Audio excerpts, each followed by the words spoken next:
Bonjour à tous et bienvenue pour le 180 minutes live pour fêter les 1 an des 180 secondes, ce concept chronique ciné qui marche même à l'international. J'ai envie de dire, je suis avec Cyril pour cette introduction que j'ai sobrement intitulée « Moi, ma vie, mon œuvre, mon ego et aussi un peu la chaîne ». Cyril, est-ce que tu peux nous parler un petit peu de Directive Première de Popcast qui abrite donc les 180 secondes et puis après je vous ferai une présentation de la soirée en manière un peu plus large et un peu plus établie. Oui, je peux t'en parler. Après, est-ce que je joue, ça c'est encore autre chose. Dans l'idée, ben oui, comme on a fait un petit vlog il y a 15 jours, Directive Première, c'est la société qui héberge Popcast. Et du coup, Popcast, c'est ça qui est plus intéressant pour nous ce soir. C'est surtout la petite rédaction qu'on s'est fait de fil en aiguille, de chroniqueur en chroniqueur et de programme en programme. Et voilà. Alors, les 180 minutes de ce soir, le but c'est de revenir sur toute l'année pop culture à travers 3 parties. La dernière partie sera consacrée à l'année 2017. Là, on va revenir d'abord sur l'année 2016. Une première partie, ce sera sur les super-héros, parce qu'on a eu pas mal de films de super-héros cette année, en excellente compagnie. Et puis une deuxième partie sur les jeux vidéo, et puis sur Star Wars, comics comme film. On vous en reparlera un petit peu plus longuement dans la soirée. Je tiens à préciser qu'à l'époque, voilà, on s'était un peu lancé comme ça. Moi, je suis pas Popcast, je suis pas Directive Première. Lorsque vous contactez la page Facebook, c'est qu'il y a d'autres gens derrière. Il y a des prestations qui sont faites. Il y a un court-métrage qui a été fait récemment. Vincent est l'expert technologie là-bas. Et puis Cyril gère tout ce qui est plus administration et tout ce qui est production. Et donc voilà, on a essayé de faire en plus une chaîne en plus de ses prestations. Et lorsqu'on s'y lançait, on n'était pas sûr de continuer très longtemps. Et il se trouve que ça a plutôt bien marché. Vous êtes aujourd'hui 2400 abonnés. Donc pour ça, ça mérite un gros merci. Et j'espère que le live de ce soir vous plaira. Le but, c'est aussi que vous puissiez nous envoyer vos questions. Cyril va passer derrière l'ordinateur tout à l'heure. Et comme ça, il pourra nous relancer avec vos questions, avec vos conneries. Parce que c'est aussi le but de la soirée, de raconter des grosses conneries. On est entre potes et on va se détendre pendant 3 heures. Attaquons ce premier sujet, donc les tops des super-héros. Je vous ai fait 2 parties avec 2 films top, 2 films flop. J'espère que vous êtes prêts. On va faire comme si vous saviez pas ce que c'était parce que vous n'avez pas lu le déroulé. Mais non, mais qu'est-ce que c'est? C'est vrai, tu l'as pas lu, merde, je te l'ai envoyé, mec. Ça ne m'intéresse pas. D'accord. On peut peut-être de deviner, peut-être. Ah, peut-être. Dans le top des super-héros, vous placez quoi? Ah, c'est sur les super-héros? Ouais. Je suis désolé, je suis pas. Est-ce que c'est pas un petit peu long comme blague? C'est la question que je me pose. Oui, c'est vrai. On commence avec Captain America Civil War de Anthony et Joe Russo, sorti le 27 avril 2016. À la suite d'un incident super-héroïque, le gouvernement va obliger les super-héros à passer sous les autorités, ce qu'Iron Man accepte, mais que Captain America refuse, les entraînant dans une guerre fratricide. Messieurs, qu'est-ce que vous en avez pensé brièvement? Vas-y, JC, c'est toi qui ouvre. C'est pas mal.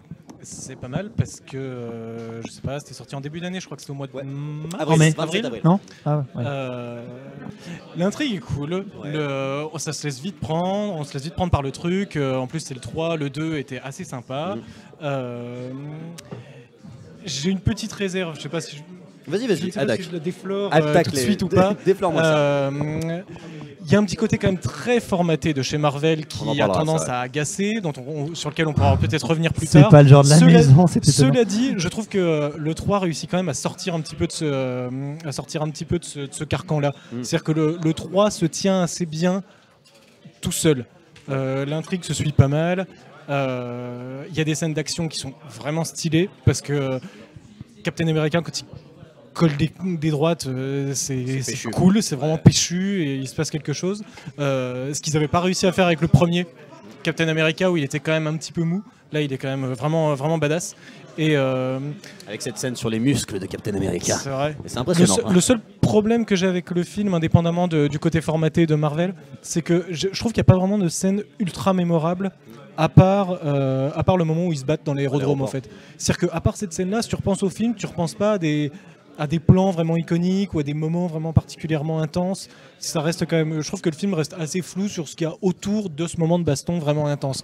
Alors, Uncharted 4, 10 mai 2016, studio Naughty Dog. Porté disparu, le frère de Nathan Drake vient quémander son aide dans ce qui promet d'être sa dernière aventure à la recherche du trésor d'Henry Avery. Qu'est-ce que tu as pensé de ce chef-d'œuvre? Je ne t'influence pas. De ce chef-d'œuvre, oui. Alors bon, Uncharted 4, je serais vraiment malhonnête de dire que c'est un mauvais jeu. C'est un très bon jeu. Personnellement, j'ai apprécié le faire. Après, je me dis qu'effectivement, c'est une très bonne conclusion à la série qui commence un petit peu, pour moi, à s'essouffler parce que, alors, j'ai commencé avec Uncharted 2 à l'époque. J'ai acheté ma PS3 à ce moment-là, qui m'a foutu une putain de claque. Et effectivement, la série Uncharted est devenue chère à mon cœur. Je suis passé sur le premier épisode. J'ai acheté donc je suis passé après à la sortie du troisième. J'ai pris le troisième avec grand plaisir. J'ai commencé à me dire que c'était sympa, mais que ça apportait pas tant de nouveautés que ça. Et Uncharted 4, bah oui, il est magnifique. On passe dans des paysages, voilà, c'est des paysages de rêve. Ils ont ajouté des petits systèmes au niveau du combat, de plus d'infiltration qui sont bienvenus, qui donnent un peu de nouveauté. Ils ont mis le grappin. C'est sympa, mais on commence à le voir partout, donc c'est bien. Et puis le grappin qui se rembobine automatiquement. Bon, on est dans un jeu vidéo, mais sa ceinture est très pratique. Voilà, mais bon, ça permet de donner de bonnes séquences. Il est aussi bien rythmé, j'ai trouvé, c'est-à-dire qu'on a du gunfight, on a alors l'exploration, c'est vite dit, mais des moments de grimpette. On a de l'exploration. Ouais, d'exploration, ouais. C'est pas un open world, mais on a de l'exploration, je trouve. Oui, on a de l'exploration, oui, mais alors ça m'a cassé le rythme personnellement. Ouais. Et des énigmes qui, je crois, pour moi, étaient un peu plus présentes que dans d'autres précédents épisodes. Donc c'était assez sympathique. Pour l'exploration, moi personnellement, effectivement, quand tu es en Jeep, tu peux commencer à aller un petit peu partout et tout, à la recherche des trésors. Et les trésors, c'est vachement bien quand tu veux débloquer des trophées dans le jeu. Il n'y a pas grand chose d'intéressant Mais comme quête secondaire finalement, en fait. Ouais, c'est ça. C'est-à-dire que tu avances, tu prends ta Jeep, tu fouilles le décor et puis en fait, tu as perdu vachement de temps. Et alors, tu étais déconnecté un petit peu de... Ce point-là m'intéresse particulièrement pour rebondir sur ton avis. Je rebondis beaucoup, comme le dit souvent Cyril, dans le sens où je trouve... Donc moi je trouve que c'est un putain de chef-d'œuvre, je trouve que c'est vraiment un jeu magnifique, notamment parce qu'il propose quelque chose qui est de moins en moins proposé dans les jeux vidéo, c'est-à-dire qu'on se bouffe de l'open world à tort à travers et que lui propose un vrai film interactif, mais il s'en revendique. Et je trouve qu'il atteint l'équilibre parfait du film interactif. On reproche souvent au David Cage, à Beyond Two Souls et tout ça d'être trop film, et c'est un peu vrai. Pas je trouve vidéo, que Uncharted 4 il est juste là où il faut, c'est-à-dire que en fait tout est super humanisé. Les décors, les humains, les animations faciales, la manière que tu as de bouger, quand tu es fatigué, quand tu as trébuché, et que tu as vraiment l'impression en tant que joueur de jouer un film où tout est parfaitement chorégraphié. Alors qu'est-ce que tu en penserais d'un film Uncharted, on me demande? Alors le film Uncharted, moi je trouve que ça n'a aucun intérêt, dans le sens où il est au... c'est ça, il est au milieu en fait. Uncharted c'est le milieu entre le jeu vidéo et le film. C'est comme si aujourd'hui on me demandait qu'est-ce que tu en attends du jeu vidéo Uncharted. Il a déjà été fait, et c'est un peu le souci que j'ai alors. Pourquoi êtes-vous venu vous asseoir devant moi? Parce qu'on m'a appelé, j'ai entendu mon nom, je suis venu. On m'a dit Star Wars, alors j'ai dit Star Wars, oui je viens, je vais en parler. Non, plus sérieusement, donc je suis Thomas Davier, je suis traducteur de profession et je traduis les comics, notamment de Star Wars. Je crois que c'est pour ça qu'on m'a fait venir. En partie, oui. Voilà. Parce que je t'aime bien aussi. Il y a un petit côté. Mignon. Ouais. Et puis voilà. Tu m'as prêté ta Switch. Parce que j'ai prêté ta Switch. Il faudra que tu me donnes ton avis sur Zelda. Oui, tout à fait. Bref, mais nous divergeons. Et donc, sinon, à part ça, du coup, je fais partie des Dragons Gradés au même titre que toi. Troupe théâtrale, du coup, avec lequel je forme mes projets. Ah, donc j'ai joué dans les plaidoiries de l'absurde, mis en scène par lui là. L'excellent. Le monsieur. Il y a principalement eu, depuis l'annonce du rachat de Disney, l'univers étendu a été un peu jeté à la poubelle et les comics sont repartis à zéro sur la période entre l'épisode 4 et l'épisode 5. Sur deux comics principaux, Star Wars où on suit les 3 rebelles et Dark Vador où on suit Dark Vador. Le comics de Dark Vador est fini, il y a eu 25 issues et c'est terminé. Le comics de Star Wars continue avec des hauts et des bas. Est-ce que tu en as plus à dire, des détails à dire là-dessus, ou on attaque directement sur ton avis en tant que traducteur et en tant que lecteur? Après, si tu veux qu'on détaille un peu le reste, sinon sur les sagas principales, oui c'est ça. Après, il y a eu beaucoup de sagas intermédiaires qui se passent sur la même période, notamment sur Lando, Chewbacca, la princesse Leia. Et Han Solo dernièrement, qui se passe lui aussi plus ou moins sur cette période-là.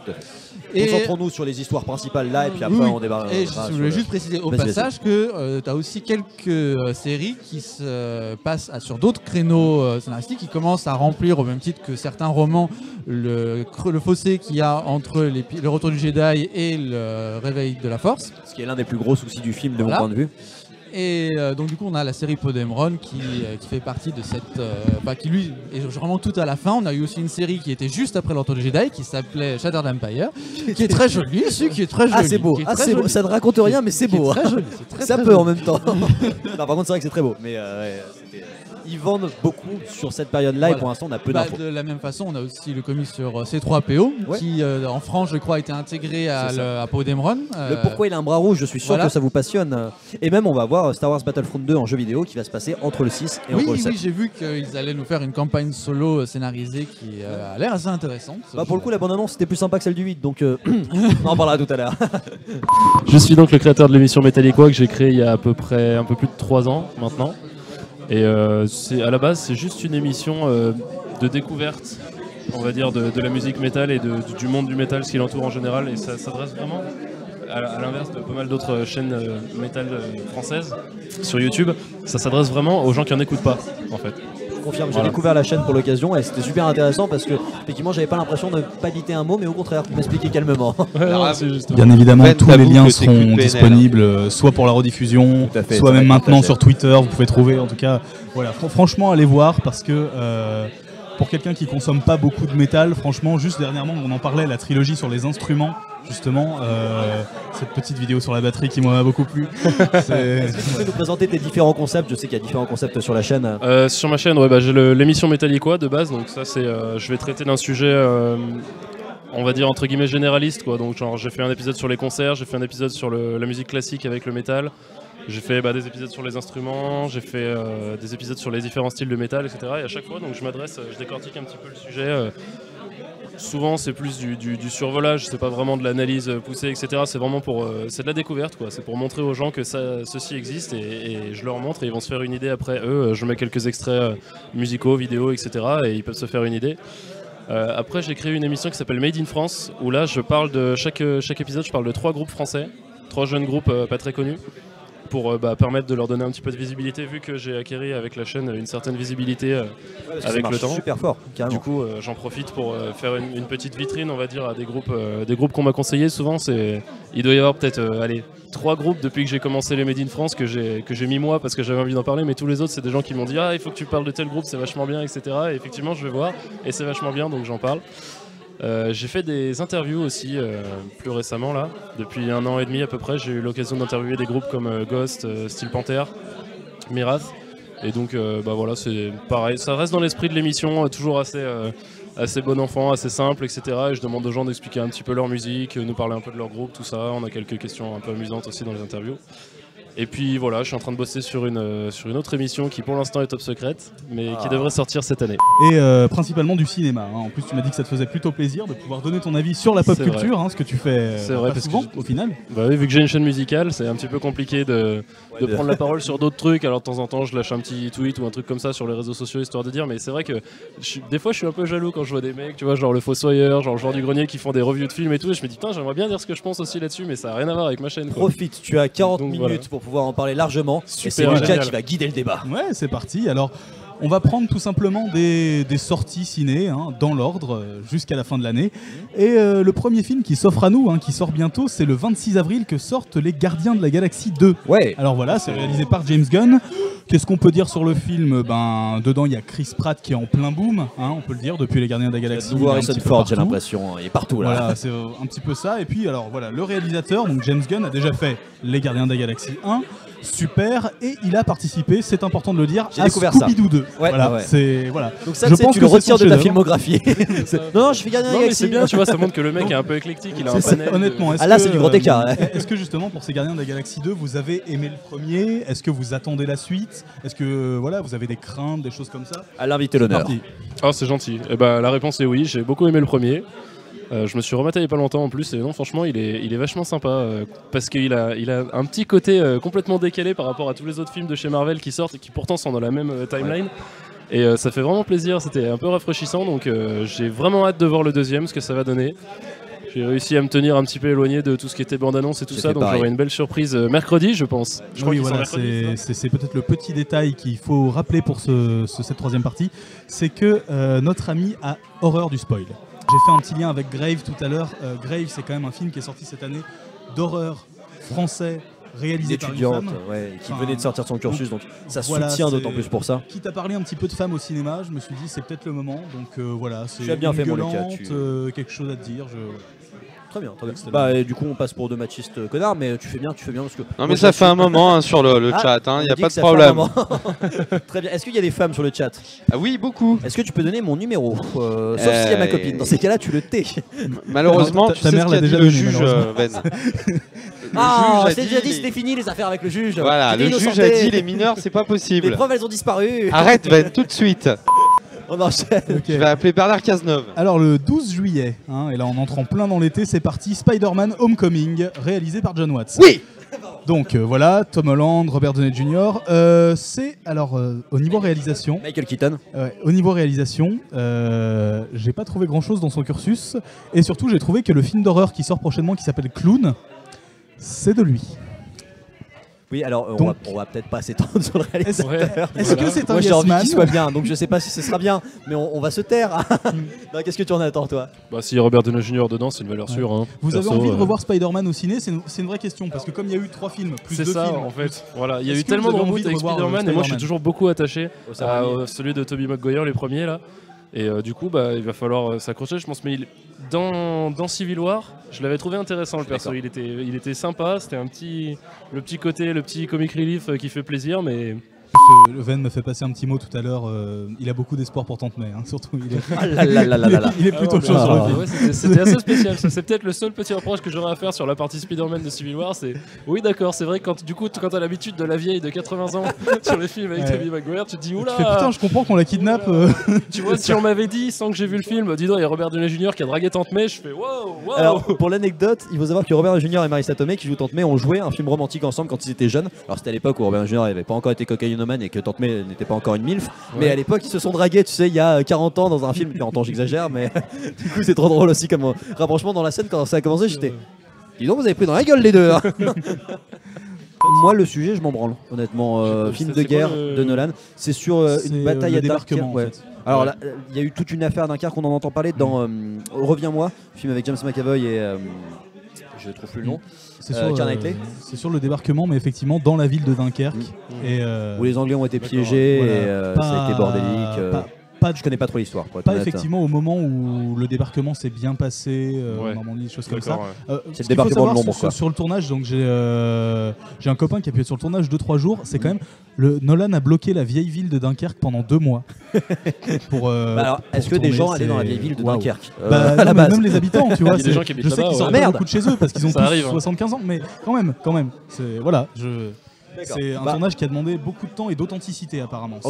Moi sur le sujet ça m'intéresse pas, après c'est Nolan donc je vais aller le voir et je vais adorer je pense, parce que Nolan est un putain de cœur. Je pense que ça doit être intéressant justement de se dire le mec tu vois il a fait des Batman, il a fait des machins comme ça et tu te dis plutôt que de rester à faire des Batman qui sait qu'il peut bien faire, là il tente un autre genre de film, s'il arrive bien c'est qu'il est super fort et voilà c'est tout.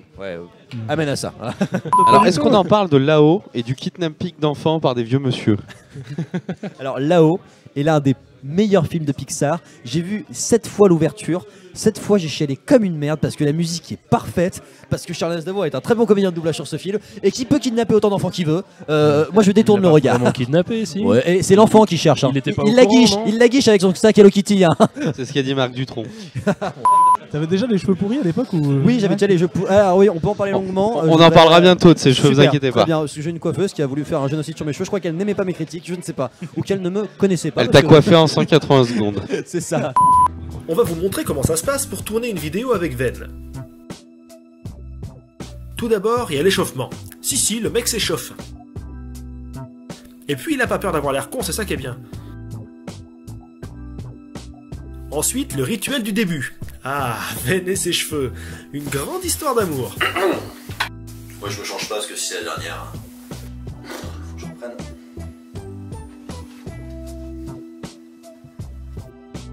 Enfin, jusqu'à l'épisode de la coiffeuse. La vache, qu'est-ce qui s'est passé là? Après tout ça, c'est enfin l'heure des intros. Ah bah justement, parlons-en de tes intros. En regardant cette série, j'ai envie de dire waouh. Car oui, aujourd'hui nous parlons de ZOA en 180 secondes. ZOA. Ouais, on peut pas toujours faire des intros travail.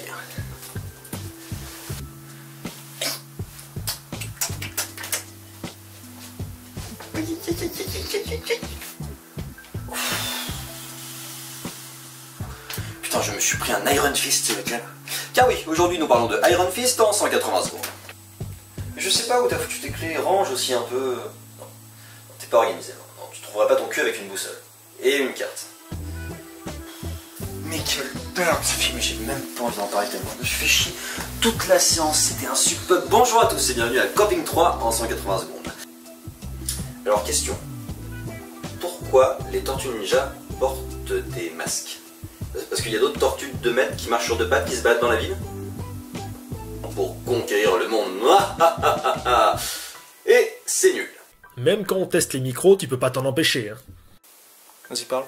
1, 2, 1, 2, est-ce que tu m'entends? Et oh, est-ce que tu me sens? Et oh. Bon, en principe, le reste de la vidéo ne se passe pas trop mal. Enfin, en principe. En devenir... Allez, vas-y, crache-le, tu vas y arriver. Eh ben, mon salaud, c'est pas gagné. Et en glousse... Mais on pense savoir d'où ça vient. Ah oui, bah c'est exactement comme dans l'épisode. Bien fait, j'ai rien senti.